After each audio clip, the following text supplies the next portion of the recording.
Baik,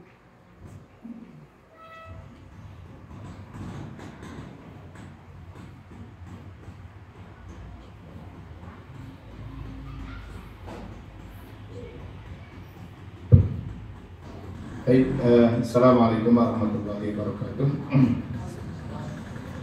Alhamdulillahirabbil alamin, wassalatu wassalamu ala asyrofil anbiya'i wal mursalin sayyidina wa maulana Muhammadin wa ala alihi wa sahbihi ajmain.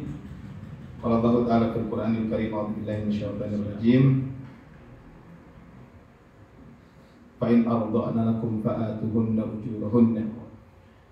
Baik, beberapa Allah Subhanahu wa taala, di malam hari ini kita bisa bertemu kembali di masjid ini dalam keadaan sehat walafiat, dan insyaallah di hari ini kita akan membahas tentang satu bab yang disampaikan oleh Syekh Abu Bakar Al-Jazair rahimahullahu taala di dalam kitab beliau, yaitu adalah Minhajul Muslim, yang hari ini insyaallah kita akan membahas tentang apa yang disampaikan oleh beliau adalah kaitan dengan bab ijarah, atau dalam bahasa kita ijarah itu adalah diartikan adalah sewa menyewa. Nah, sewa menyewa ini mungkin bisa jadi sewa menyewa kaitan dengan barang, bisa jadi ya, termasuk juga mungkin bab ijarah ini adalah kaitan dengan jasa.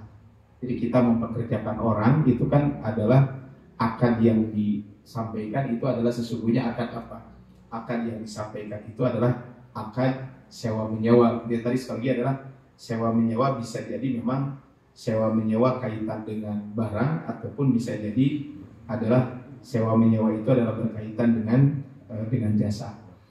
Nah, tapi di sini Syekh Abu Bakar Al-Jazair rahimahullahu taala ketika membahas tentang ijarah ataupun sewa menyewa ini memang tidak tidak terlalu panjang yang beliau sampaikan kaitan dengan ijarah ini, ya. Jadi ketika beliau membahas tentang ijarah ini adalah tidak terlalu panjang apa yang beliau bahas ini. Tapi beberapa Allah Subhanahu wa taala, sebelum kita membahas apa yang disampaikan oleh Syekh Abu Bakar Al-Jazair di dalam satu buku yang ditulis oleh Syekh Abdullah Al-Bassam, itu adalah bukunya adalah Tawdihul Ahkam Syarah Bulughul Maram. Nah, di dalam kitab Tawdihul Ahkam Syarah Bulughul Maram ini Syekh Abdullah Al-Bassam itu beliau menyebutkan kaitan dengan Syarah Bulughul Maram ini adalah ketika beliau menyebutkan tentang tentang bab tentang ijarah ini, yaitu ketika membahas tentang hadis-hadis yang berbicara tentang ijarah, sebagaimana disebutkan oleh Al-Hafidz Ibnu Hajar Al-Asqalani, adalah beliau di awal mengatakan al-ijaratu, kata beliau yang namanya ijarah itu adalah biharakatil kasr, itu maksudnya adalah hamzahnya itu dikasrohkan, yaitu bentuk masdar di kata ajarah, yang artinya adalah pendapatnya adalah pendapat yang masyhur yang disebutkan ajarun itu adalah sebenarnya kompensasi atau upah ataupun ganti, itu secara bahasa. Jadi kalau kita berbicara tentang ijarah secara bahasa itu adalah apa? Kompensasi ataupun upah, atau bisa juga maknanya adalah ijarah itu adalah al-iwad, yaitu iwad itu maksudnya adalah ganti. Jadi ini adalah kalau kita berbicara tentang ijarah ini. Nah, sedangkan makanya di dalam bahasa kita kan disebut dengan al-ajru, ya. Al-ajru itu apa? Pahala, kan? Kenapa disebut pahala? Karena itu adalah pahala itu apa? Sebagai kompensasi atau upah dari pekerjaan yang kita lakukan. Kalau begitu ya. Walaupun sebenarnya kita kalau beribadah kan pahala yang Allah berikan kadang lebih dibanding apa yang kita lakukan. Makanya Bapak Ibu kalau di Arab itu taksi itu namanya ujroh. Jadi sayyaratul ujroh. Nah, kenapa disebut ujroh? Karena ujroh itu adalah ya kita sewa angkot, sewa mobil, kemudian setelah itu kita bayar. Nah, mungkin di dalam masalah kontemporer ini Pak, yang diantara yang kaitan dengan ujroh itu sekarang banyak Pak. Ojek online itu sebenarnya akadnya adalah ujroh, yaitu apa? Sewa menyewa mobil, kan, atau motor, kan, itu ujroh. Nah, sehingga nanti di dalam masalah kontemporer sekarang itu kaitan dengan kaitan dengan ujroh ini atau kaitan dengan ijarah ini adalah dalam masalah kontemporer adalah bagaimana hukumnya ketika seseorang naik ojek online, kemudian kita bayarnya pakai e-money tapi dapat apa? Dapat diskon gitu ya. Kalau Bapak Ibu pun naik Gojek, naik Grab, bayarnya pakai OVO atau pakai GoPay, itu biasanya suka ada diskon atau promo. Nah, kalau promonya tanpa ada promonya itu tanpa ada pembiayaan pakai GoPay atau OVO kan salah sebenarnya. Mau pakai OVO, mau enggak, mau pakai GoPay, mau enggak, itu adalah nggak ada masalah. Tapi kan biasanya kalau bayar pakai GoPay atau pakai OVO nanti dapat diskon. Nah, inilah yang di ulama kontemporer sekarang itu menjadi permasalahan. Apakah itu termasuk riba atau tidak? Itu kan ya sempat di dalam satu buku yang ditulis oleh Dr. Erwandi Tirmizi, Ustaz Erwandi, di bukunya adalah halal haram muamalat kontemporer gitu ya. Itu kan ketika beliau menulis buku tentang itu gitu ya, maka itu termasuk riba. Kenapa termasuk riba kata beliau? Karena kita memasukkan uang, kemudian uang yang kita masukkan itu apa? Setelah kita memasukkan uang ke deposit itu kemudian apa? Dari deposit yang dimasukkan oleh kita itu gimana? Kemudian kita dapat keuntungan. Berarti kita kasih pinjaman gitu. Walaupun kata ulama lain, ustadz lain, kata Dr. Oni Syahroni, ketika beliau membahas tentang itu sebenarnya nggak ada masalah. Kita deposit dulu di awal, kemudian setelah itu apa? Kita nanti menggunakan ojek di masa yang akan datang. Itu yang disebut dengan al-ujro al-mausufatu fid dhimmah. Jadi sewa menyewa tapi bayarnya duluan.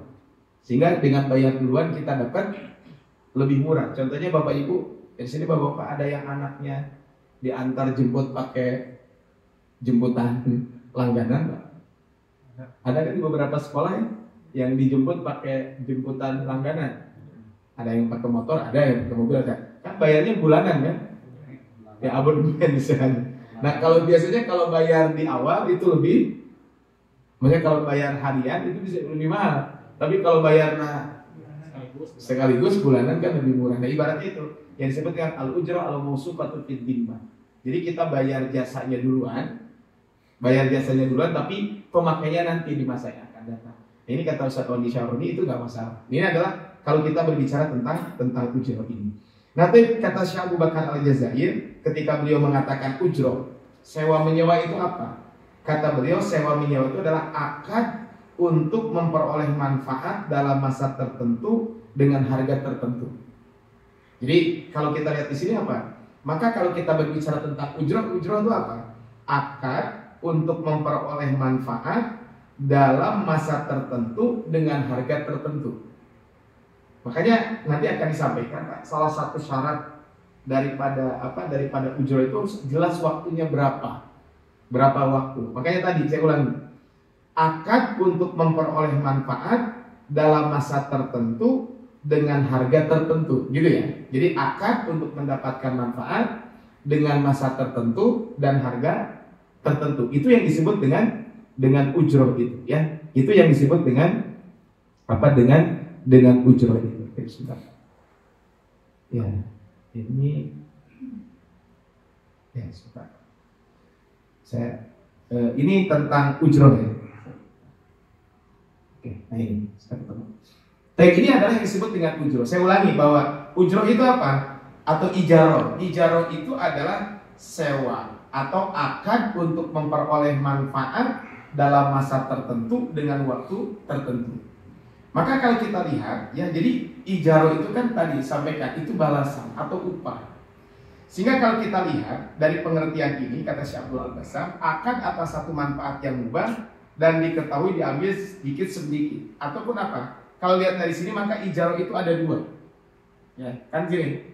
Akad untuk memperoleh manfaat dalam masa tertentu dengan harga tertentu. Kata Syekh Abdul Al-Bassam ketika beliau membahas tentang ini, kata beliau ijaro itu ada dua. Jadi kata beliau ijaro itu ada dua.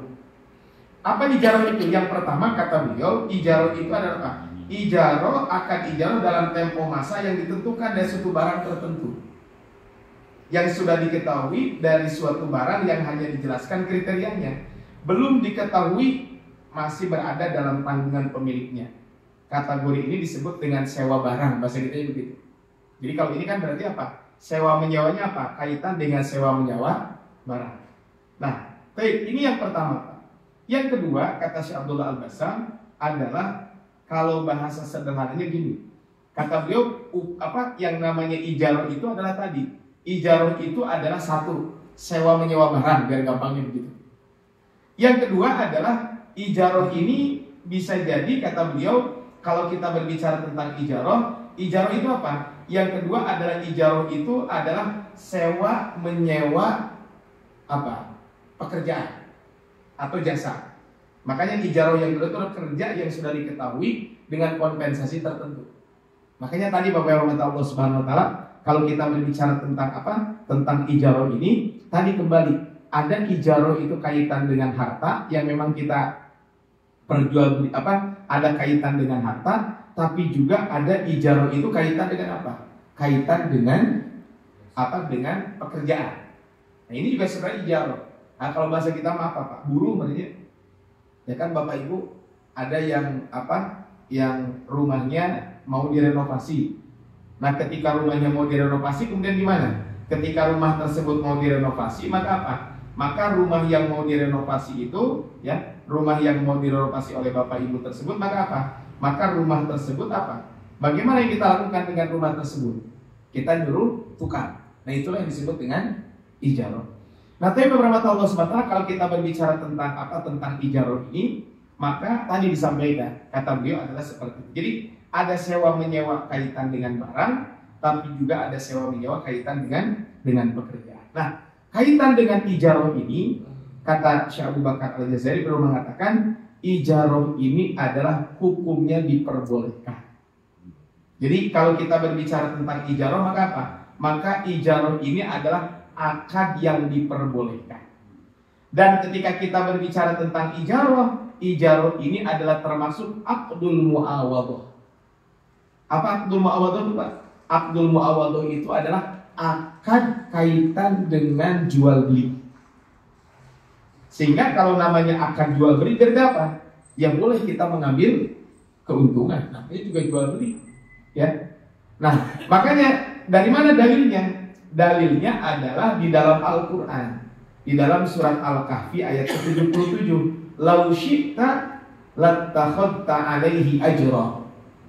Ini kan kisah, kalau kita lihat lau syi'ta lattakhadta alaihi ajra. Ini kan kisah tentang Nabi Musa dengan ya kan? Ketika datang ke satu kampung, kemudian dia diminta untuk memperbaiki sebuah sebuah tembok atau apa gitu ya. Kemudian apa? Lau syi'ta lattakhadta alaihi ajra. Kalau kamu menghendaki, maka boleh kamu mengambil upahnya. Nah, ini kan kalau kita berbicara tentang apa? Ini ayat disebut dengan ujroh. Ujroh itu apa berarti? Itu adalah kalau kita lihat di sini apa yang disebut di sini adalah apa? Ujroh. Berarti ujroh apa? Ujroh itu adalah sewa menyewa yang disebutkan di dalam bab ini. Sehingga lau syi'ta lattakhadta alaihi ajra. Kalau kamu mau, maka kamu boleh mengambil itu sebagai apa? Sebagai upah. Maksudnya ada upahnya di situ. Kemudian juga di dalam Al-Quran, di dalam surat Al-Qasas ayat ke-26 disebutkan, Inna khairu man ista'jarta bihi al-qawiyyu al-amin. Ini kan kisah tentang putrinya Nabi Syuaib. Ketika putri Nabi Syuaib ini menyampaikan kepada ayahnya, wahai ayahku, sesungguhnya orang yang paling baik untuk diambil pekerjaannya, artinya adalah orang yang paling baik untuk dipekerjakan itu siapa? Al-Qawiyyu Al-Amin. Maksudnya apa Al-Qawiyyu Al-Amin? Maksudnya adalah orang yang punya indikator, yaitu indikatornya dua. Yaitu apa? Al-Qawiyyu, orang yang punya kekuatan, Al-Amin yang dapat dipercaya. Di sini inna khairu man ista'jarta bihi. Sebaik-baiknya yang kamu ambil untuk bekerja pada kita. Artinya orang yang kita pekerjakan. Kan ini kalau kita lihat apa? Ini upah dari pekerjaan. Lau syi'ta lattakhadta alaihi ajra. Tadi kan di dalam surat Al-Kahfi. Nah, kemudian juga di dalam surat Al-Qasas ayat ke-27. Atas dasar bahwa kamu bekerja denganku 8 tahun. Nah, artinya apa? Kalau kita lihat dari sini, maka para ulama kita menyampaikan bahwa apa? Bahwa yang namanya ijarah, yang namanya sewa menyewa ini termasuk yang diperbolehkan di dalam syariat. Nah, legalitas ijarah ini diperkuat dengan hadis Nabi Shallallahu Alaihi Wasallam. Rasulullah SAW memperkuat kaitan dengan akad ijarah ini. Apa diperkuat oleh Rasulullah SAW dalam sebuah hadis? Rasulullah SAW menyampaikan bahwa apa? Ada 3 golongan, kata Rasulullah SAW, yang aku akan menjadi musuh bagi 3 golongan ini. Maksudnya apa? Maksudnya adalah Rasul mengingatkan ada 3 golongan, salah satu kata Rasulullah, ada 3 golongan, ana khosmuhum yaumal qiyamah. Aku ini akan menjadi musuhnya bagi orang tersebut di hari kiamat. Kenapa orang ini dijadikan musuh oleh Allah Subhanahu wa taala? Karena orang ini ketika dia diberikan sesuatu tidak aman. Apa 3 orang tersebut? Pertama, kata Rasulullah, salah satu anna khosmuhum yaumal qiyamah. Wa man kuntu khosmahu khosumtu yaumal qiyamah. Maka aku akan menjadi musuh. Siapa yang pertama? Rajulun a'tabi summa ghadara. Pertama adalah orang yang memberi janji kemudian dia mengkhianati. Itu satu. Yang kedua kata Rasulullah SAW adalah rajulun ba'a hurran fa'akala thamanahu. Ada seorang yang merdeka kemudian dijual, kemudian dia memakan hasil jualannya. Maksudnya kalau bahasa kita gini, orang menjual sesuatu yang diharamkan. Tadi kan orang merdeka dijual, dapat duit, duitnya dimakan, itu nggak boleh.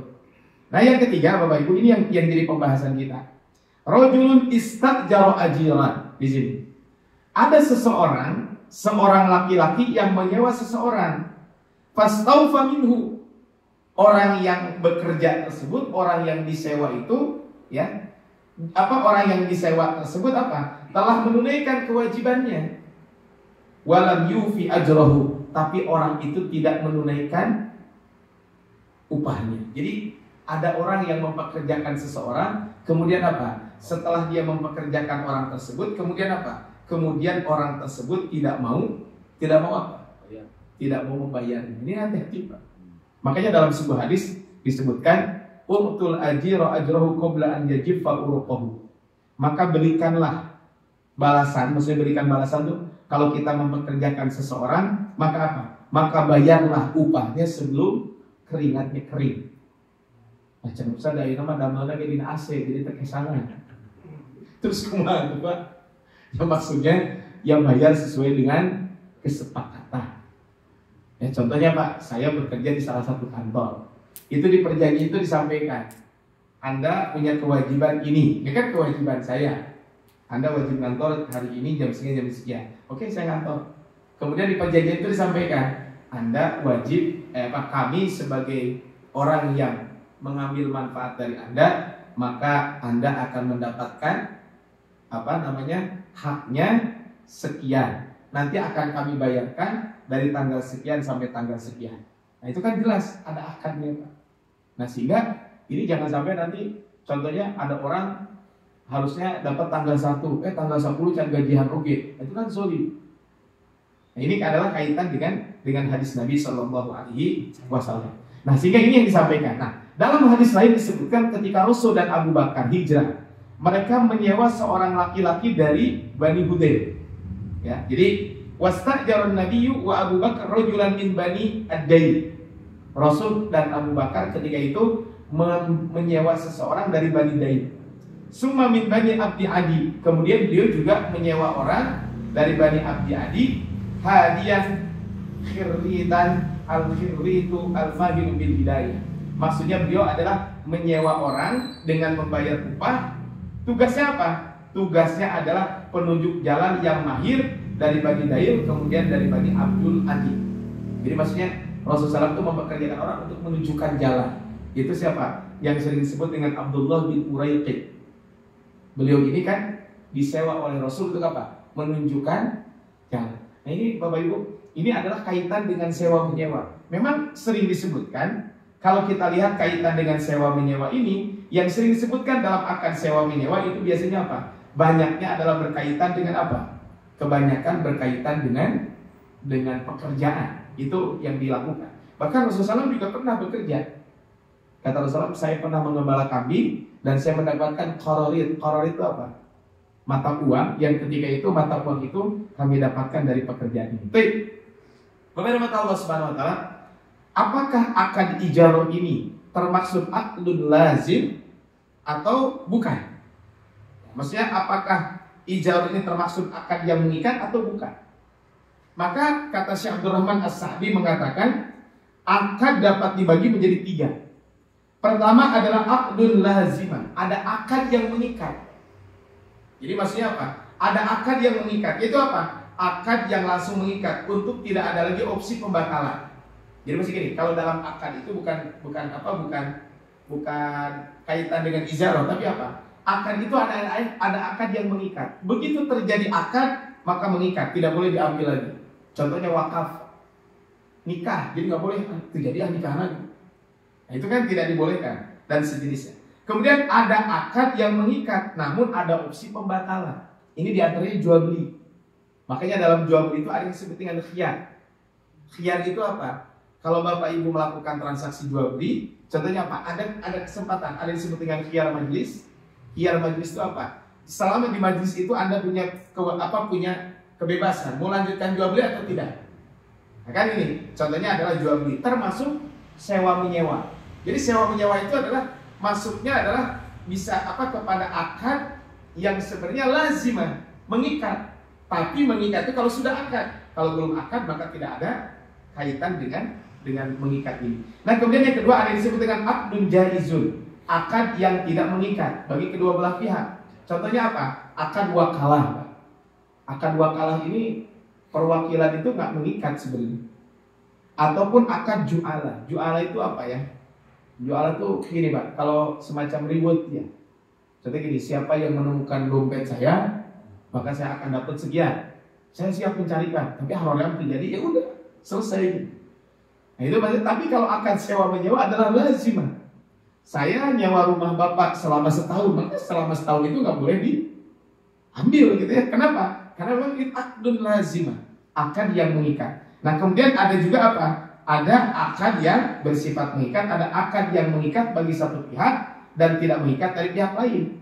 Untuk kategori ini biasanya akad di mana salah satu pihak punya hak atas pihak lain. Contoh, orang yang menggadai. Ya kan, orang menggadai itu adalah orang ini bertanggung jawab dalam hal yang berkaitan dengan harta atas nama orang lain yang menjadi jaminan. Nah, kemudian apa? Dan orang yang bertanggung jawab atas keberadaan orang lain, yaitu contohnya kafil. Kafil itu kan dia ada jaminan. Baik, ini Bapak Ibu, jadi kalau kita berbicara tentang akad ijarah ini apa? Termasuk aqdun lazimun, akad yang mengikat. Tapi mengikatnya masih ada opsi untuk membatalkan dan lain sebagainya ketika belum terjadi akad tersebut. Nah makanya Pak, contohnya ketika kita mau naik ojek online itu kan aqdun lazimun. Kalau sudah datang drivernya, kalau drivernya belum datang, ya tinggal batalin aja, nggak ada masalah. Yang jangan mah kita mendolimi gitu kan, nggak boleh seperti itu. Sama seperti driver juga boleh dia membatalkan. Tapi kalau sudah klik dengan harga yang disepakati, maka ya udah dia sudah datang, sudah ngeklik, maka apa? Kita juga kan sudah tidak ada pilihan untuk mengcancel kan?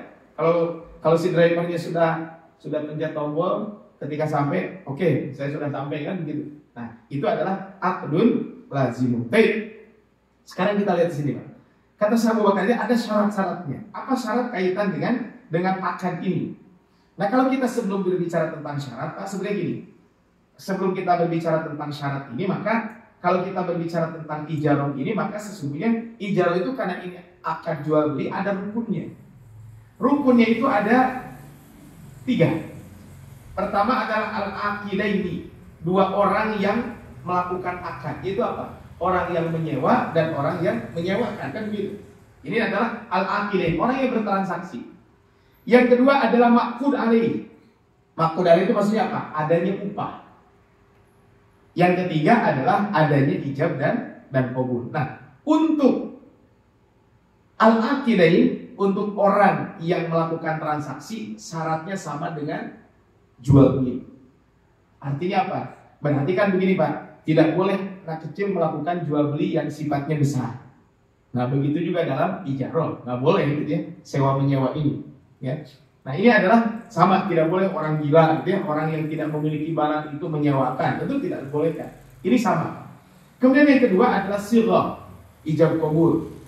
Nah ijab qabulnya itu adalah sama dengan jual beli. Perbedaannya adalah antara ijarah dan jual beli adalah memang kalau jual beli kan tidak ada batasan waktu, tapi kalau ijarah kan ada batasan waktu. Nah, kemudian berikutnya apa? Ini yang berikutnya adalah syarat. Syaratnya apa? syarat kaitan dengan ini, syarat kaitan dengan ijarah. Apa saja? Satu, mengetahui manfaatnya. Apa yang dimaksud dengan mengetahui manfaat di sini? Bapak yang rahmat Allah Subhanahu wa taala, kalau kita berbicara tentang ijarah ini tadi, ijarah itu adalah termasuk aqdun lazimun. Nah, maka apa? Mengetahui manfaatnya. Misal seorang menyewa sebagai tukang sapu di rumah atau untuk menjahit baju. Ijarah sebenarnya hampir sama dengan jual beli, harus mengetahui apa yang dibeli. Jadi karena jual beli kan tahu apa yang dibeli. Ini juga sama, apa yang akan dikerjakan juga harus tahu. Gitu ya. Jadi mengetahui manfaatnya apa. Ketika kita akan mempekerjakan orang, pekerjaannya apa. Terus punten, kalau khodimah pembantu gimana? Ibu ART ya. Nah, ya kan sudah jelas itu masih sesuai, walaupun namanya yang diperjualbelikan jasanya juga sudah sesuai dengan ya kebiasaan di masyarakat kita, gitu ya. Yang kedua, manfaat berupa sesuatu yang dibolehkan secara syariat. Artinya apa?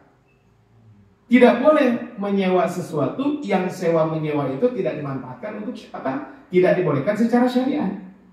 Contoh Pak, di sini adalah nyewa hamba saya untuk berzina, nyewa perempuan untuk tadi Pak meratapi. Maksud meratapi itu kan ada ya, katanya ada di tempat tertentu tuh Pak, tugas itu pura-pura ciri Pak. Jadi untuk meratapi yang meninggal dunia gitu ya. Nah ini adalah tidak dibolehkan. Tidak boleh pula menyewa tanah dibangun untuk kemaksiatan, gereja dan lain sebagainya. Kemudian ada yang nanya, ya gini, kalau Bapak Ibu tahu sudah punya tanah, tanahnya disewa untuk apa? Untuk gereja. Nggak boleh kita menyewakannya. Kenapa? Karena itu kan jelas sesuatu yang tidak dibenarkan secara syariat. Kemudian contohnya lagi, bagaimana hukum menyewakan tanah? Kita tahu itu untuk jual beli miras, nggak boleh. Nah, kemarin ada yang nanya, Ustaz gimana katanya? Kalau saya kerja sama bisnis dengan orang, tapi orang ini jualan rokok. Katanya gini, saya modalin warung gitu ya, tapi warung nanti dagang rokok. Ya saya bilang, Anda termasuk yang mengharamkan rokok atau tidak? Kalau Anda termasuk mengharamkan itu nggak boleh sih bilang. Nah tapi kan dalamnya, oh gitu ya Ustaz, oh saya berubah aja lah jadi halal gitu ya. Tetap nggak boleh kan seperti itu. Nah ini tadi ya, jadi manfaatnya yang dibolehkan oleh syariat. Kalau dilarang oleh syariat ya nggak boleh. Yang ketiga adalah kata Syekh Abu Bakar Al-Jazair, besarnya upah harus diketahui. Sebab Rasulullah SAW melarang menyewa seseorang hingga jelas berapa upah yang akan diterimanya. Nah ini kan kadang harus jelas Pak. Ini walaupun mungkin bolehlah apa tanda petik dalam ini tidak jelas tapi memang standarnya ada. Nah kadang di kita punten Pak, yang agak repot tuh kalau naik ojek pangkalan ya, kan standarnya berapa Pak? Nah tapi kan minimal biasanya ada standar apa namanya? Standar standar yang terjadi di masyarakat. Itu nggak apa-apa, itu termasuk standar. Tapi kan kadang suratnya 20.000 atau jadi 100.000 ya nggak boleh seperti itu. Sama Pak punten gimana ya? Kadang ada trayek mobil tertentu, tapi kadang angkot sejeler sama minta itu segede-gedenya gitu ya, itu nggak boleh. Kan ada tuh biasanya trayek tertentu ya, bisa disebutin nama trayeknya. Pokoknya Pak arah ke itu Pak ya. Nah itu biasanya Pak, saya kebetulan karyawan kakak ipar saya tuh ada, dia kadang gini, sudah repot sih kalau ngomong lebaran mah, gue semakin ditepikun, terus ya itu cina harga nanti, tuh punggu sudah ada begitu naik, terus di jero 200.000, padahal biasanya kan 40.000, 50.000, nah ini tidak boleh Pak. Jadi kalau kita orang yang menyewakan jasa tertentu, pekerjaan atau lain sebagainya, ya harus deal dari awal berapa. Karena sekali kayak sabaraha, amangawe sabaraha, kan itu tuh paling bingung Pak. So sekarang gini, amangawe sabaraha gitunya, itu nggak bisa. Nah tapi kan sesuaikan aja dengan kebiasaan yang terjadi. Makanya besarnya harus dijelaskan. Ini syaratnya, saya ulangi Pak. Jadi mengetahui manfaatnya apa. Kemudian yang kedua adalah manfaatnya berupa yang dibolehkan oleh syariat. Yang ketiga besarnya upah juga harus diketahui. Nah di satu buku dituliskan Pak, manfaat benda itu apa syaratnya? Kata beliau tadi, manfaat objek akad harus diketahui secara jelas. Hal ini dilakukan misalnya dengan memeriksa secara langsung atau memberi informasi secara transparan tentang kualitas barang. Jadi kalau saya menyewakan barang, harus dikasih tahu, ini begini loh. Yang kedua, objek ijarah dapat diserah terimakan dan dimanfaatkan secara langsung dan tidak mengandung cacat. Itu manfaat. Ketiga, objek ijarah dan pemanfaatannya harus tidak bertentangan dengan syariat. Tadi sudah disampaikan. Yang disewakan adalah manfaat langsung dari sebuah benda. Misal, sewa menyewa rumah untuk ditempati, mobil untuk dikendarai, tanah untuk ditanami, dan buku untuk dibaca. Tapi sebaliknya, menyewa satu benda untuk diambil hasil turunan dari benda itu tidak dibenarkan secara syariat. Contoh, menyewa pohon untuk diambil buahnya, atau menyewa kambing untuk diambil anaknya, atau menyewa ayam untuk diambil telurnya. Itu kan bukan sewa menyewa namanya. Jadi yang diambil itu manfaat dari benda itu, bukan turunannya. Nyewa pohon, ada nyewa pohon jangan naon Pak. Bisa gitu ya, abdi pada nyewa eta cenah tangkal buah sabarang 2 tahunan. Nah, ini nyewa buah enggak boleh. Itu namanya bukan sewa menyewa, itu namanya jual beli kan. Harta benda yang menjadi objek ijarah harus harta benda bersifat istimali. Maksud istimali itu apa? Apa barang yang dapat dimanfaatkan berulang kali tanpa mengakibatkan benda itu rusak atau habis. Jadi bukan benda istihlaki. Contoh apa Pak? Ya, contoh gini. Saya nyewa buku. Kalau nyewa buku gimana kan? Sekarang masih Pak ya sewa buku. Zaman dulu ayahnya sewa sewa detektif Conan. Komik dulu Pak. Ayeuna masih kena ayah. Perpustakaan kan ya sewa, itu mah sewa menyewa. Kalau perpustakaan kan itu mah pinjam meminjam. Nah, ini kan ada sewa menyewa. Nah, tapi kalau gini, boleh tuh nyewa air minum. Ada nyewa air minum gimana Pak? Ya nggak bisa tuh nyewa air minum aja, karena air minuman habis sekali pakai. Tapi kalau nyewa sumur, boleh kalau nyewa sumur Pak. Karena kita nyewa sumur maksudnya apa? Mengambil manfaat dari sumur tersebut. Jadi maksudnya tadi istihlaki itu tidak boleh. Benda yang memang benda itu bersifat apa? Rusak atau berkurang sifatnya karena pemakaian makanan, minuman, itu tidak boleh. Buku tulis Pak. Tapi pada nyawa buku tulis, ada nyawa buku tulis mah habis satu buku mah. Kalau nyawa buku bacaan baru, kan seperti itu ya. Ini adalah kaitan dengan ini. Nah kemudian berikutnya Pak, kalau pekerja gimana? Tadi sudah disampaikan beberapa. Tapi sekarang kita lihat di sini. Kata Syekh Abu Bakar Al-Jazair beliau mengatakan hukum terkait ini. Satu, dibolehkan menyewa seorang guru untuk mengajarkan sebuah ilmu atau tentang perindustrian. Dalilnya adalah Rasul memanfaatkan para tawanan perang Badar untuk mengajarkan sejumlah anak kecil di Madinah dalam hal tulis menulis. Artinya boleh Pak menyewa, maksudnya apa? Memanfaatkan jasa orang. Contohnya tadi, seorang guru diminta untuk mengajarkan sesuatu ilmu. Nah, memang para ulama juga membahas Pak kaitan dengan di sini contohnya Syekh Abu Bakar Syekh Abdullah Al-Bassam ketika beliau membahas tentang ini, bagaimana hukumnya adalah kalau ada orang yang hukum apa? Hukum mengajarkan Al-Quran contoh. Boleh atau tidak ya? Nah di sini disebutkan inna ahaqqa ma akhadtum alaihi ajron kitabullah. Pekerjaan yang paling berhak kalian ambil upahnya adalah mengajarkan Al-Quran. Nah kalau kita lihat dari sini para ulama memang berbeda pendapat tentang ini. Abu Hanifah dan Ahmad berpendapat tidak boleh meminta bayaran upah atau gaji atas pengajaran Al-Quran. Dan pekerjaan apa saja yang boleh dilakukan oleh orang Islam seperti hakim, imam sholat, muazzin itu nggak boleh meminta upah. Mereka berdalil dengan hadis Abdullah bin Somit. Ketika itu apa? Aku mengajarkan Al-Quran kepada sebagian ahlu suffah. Kemudian salah seorang di antara mereka memberikan busur panah. Maka kata Rasul, inna sarroka an yuqallidaka qausan min narin faqbal. Kalau kamu nanti ingin dapat apa busur panah dari api neraka, silahkan ambil. Sementara mayoritas ulama di antara Imam Syafi'i, Imam Malik membolehkan meminta bayaran atau upah atas pengajaran Al-Quran, menjadi muazzin, menjadi imam, dan pekerjaan bersifat ibadah. Mereka berdalil dengan riwayat Imam Bukhari tentang kisah Abu Sa'id Al-Khudri yang meruqyah. Ketika diruqyah, oke, saya akan meruqyah, tapi saya minta upah, gitu ya, minta bayaran. Nah, pendapat ini merupakan salah satu riwayat Imam Ahmad yang juga pendapat yang difatwakan oleh ulama al-mutakhirin. Nah, tapi mungkin jalan tengahnya begini Pak. Jalan tengahnya begini. Memang idealnya Pak, itu memang negara yang menanggung.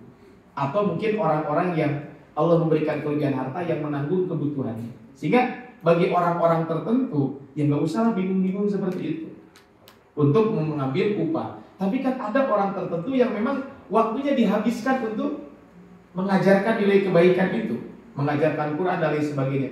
Kalau tidak ada yang mengajarkan Quran, nanti pada bodoh semua. Sama seperti muadzin tuh. Boleh nggak memberikan upah kepada muadzin? Boleh memberikan upah. Yang jadi masalah tuh gini Pak, meminta upah kan begitu.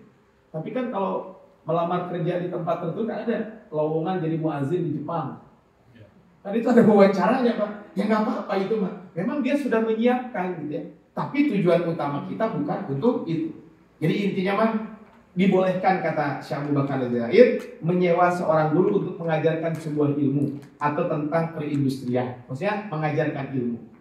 Yang kedua, dibolehkan menyewa seseorang dengan memberinya makanan dan pakaian. Artinya gini Pak, upah itu tidak mesti dalam bentuk uang, tapi boleh makanan, boleh pakaian. Sebab Rasulullah SAW membaca ayat Qasimim surat Al-Qasas sampai ayat tentang kisah Nabi Musa. Itu tadi kisah Nabi Musa. Itu apa? Tentang putrinya Nabi Syuaib ketika mengatakan inna khairu man istajarta bihi al-qawiyyu al-amin. Kemudian Rasul bersabda, sesungguhnya Musa menjadikan dirinya buruh selama 8 atau 10 tahun musim haji dengan upah keterjagaan kemaluannya dan makanan untuk perutnya. Jadi Nabi Musa bekerja hanya dapat makanan saja. Tapi Bapak Ibu kita azan dulu ya. Sudah azan Isya barangkali, maka azan dulu, nanti setelah itu mungkin sekitar ya 15 menitan gitu ya. Nanti saya lanjutkan. Setelah itu mungkin kalau ada hal yang didiskusikan, boleh nanti kita hal-hal yang ditanyakan silakan.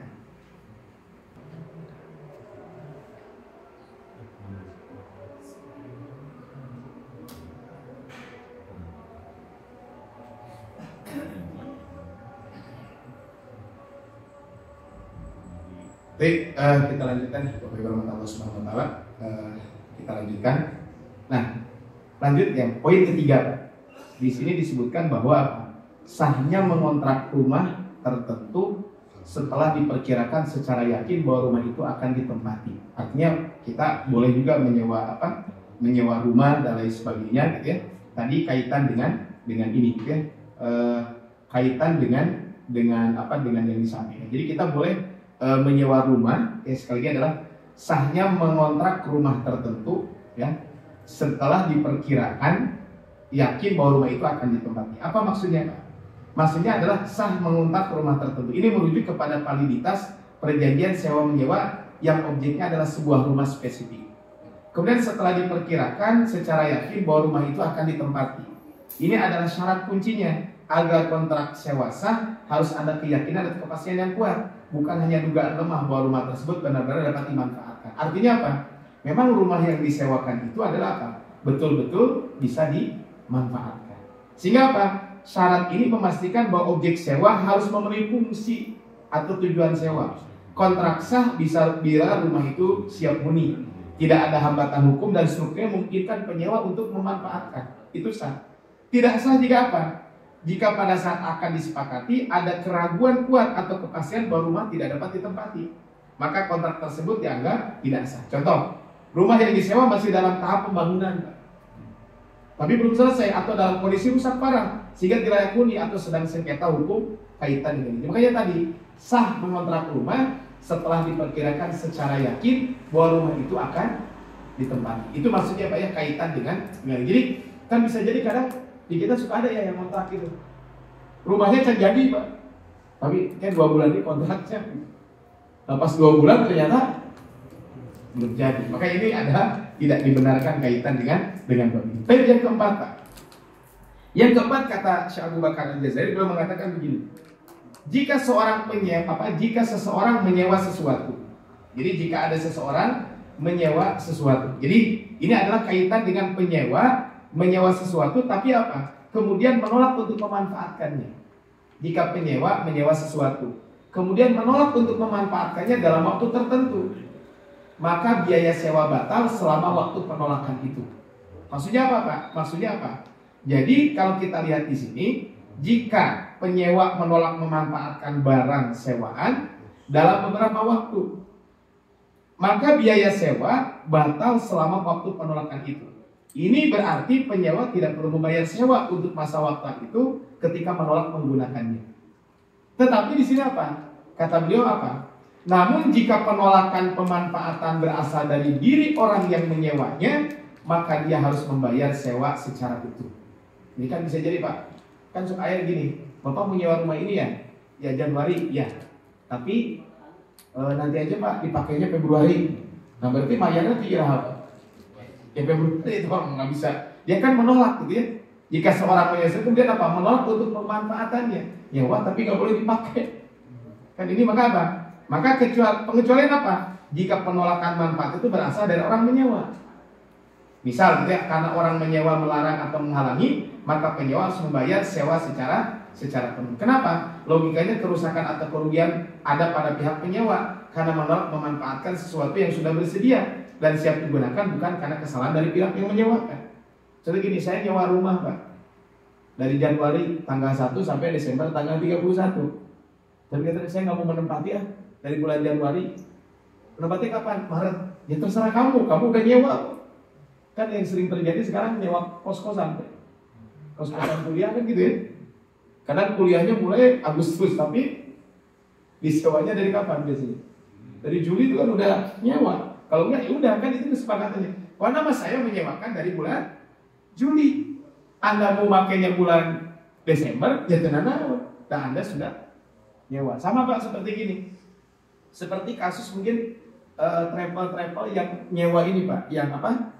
Yang travel umroh, saya dengan Pak Edi pernah delay gitu ya. Kita pernah delay Pak, bareng satu pesawat. Jadi waktu itu kita mau terbang ke Saudi Pak, saya udah tidur di pesawat itu,